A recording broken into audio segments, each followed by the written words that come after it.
23 oktyabrda Ankara'da 26. Administrativ Kaziýetinde Türkiýede tutsak edilen we soňra dereksiz ýitirim bolan türkmen blogerleri Alişer Sahatypow we Abdullah Orusowyň sud işi boýunça kaziýet dinlenşigi geçiriler. Bu barada adam hukuklaryny gorap çykyş edýän Türkmen Helsinki fondu habar berýär. Bu maglumaty Sahatypowyň aýaly Gülala Hasanowa hem 20 oktyabrda Azatlyk radiosuna beren interwýusynda tasdiklady. Ýöne ol adamsynyň we onuň bilen bir wagtda tutsak edilen Orusowyň niredediginiň nämälimligine galýandygyny belledi. Blogçylaryň aklawçysynyň sözlerine görä, Türk immigrasiýa gullugynyň iki türkmen raýatyny Türkmenistana deportasiýa etmek barada çykaran kararynyň şikayet arzasyna terediler.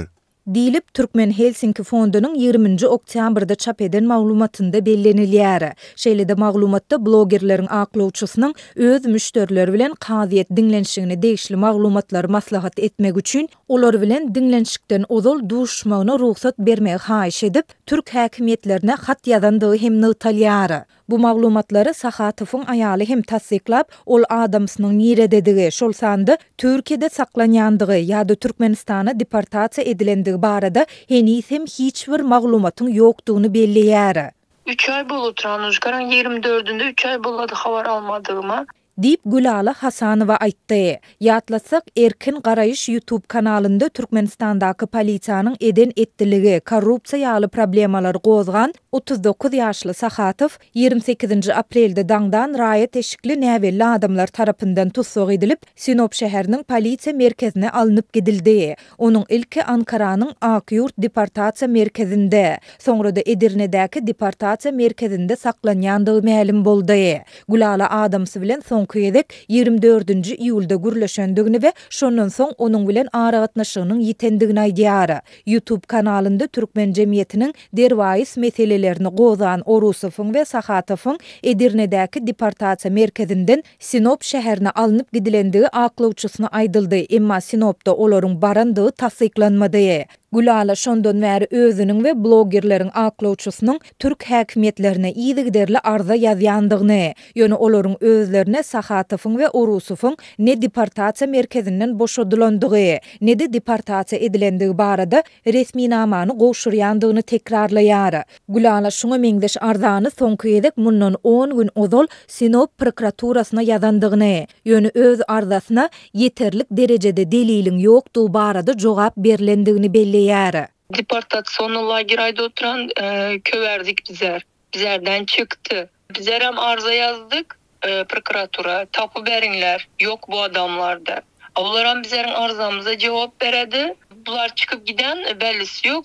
Yetersiz delil de o. Sonda da tuttular. Bunlar diri mi, ölü mü, neredeliği bellisi yok. Hiç kim cevap veren yok bizlere.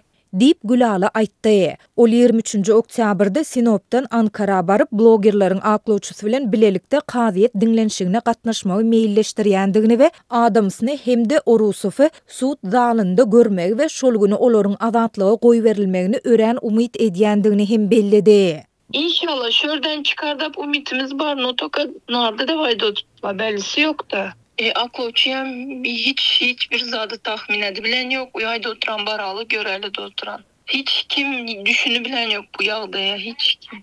Dip Sahatypowyň aýaly aýtdy. Adam hukuklaryny goraýjy halkara guramalary 4 ay gowrak ozal tutsak edilen we 3 ay bäri dereksiz ýitirim edilen Sahatypowyň we Orusowyň Türkmenistana deportasiýa edilmek howpunyň awanýandygyny aýdyp, ykwalyna uly aladalanma bildirýärler. Adam hukuklaryny goraýan Human Rights Watch guramasy Sahatypowyň we Orusowyň Türkmenistana alınıp gidilendigi hakykata laýyk bolan ýagdaýynda munyň Türkiýanyň öz üstüne alan halkara borçlaryny bozandygyny aňladýandygyny belledi. 3 iýunda Türk parlamentiniň agzasy we adam hukuklaryny goraýjy Ömer Faruk Gergerli oglu Türkiýanyň deportasiýa merkezinde saklanýan Orusowyň we Sahatypowyň ýzyna uğradylmagynyň derrew öňüni almaga çagyrypdy. Gergerli oglu olaryň Türkmenistana dolanan halatynda janyna howp awanyp biljekdigini hem duýdurdy. 2023 ýyldan bäri Türkiýede we Orsiýetde ençeme Türkmenistanly zor bilen ýitirim edilip edilip, soň Türkmenistana alınıp baryldy.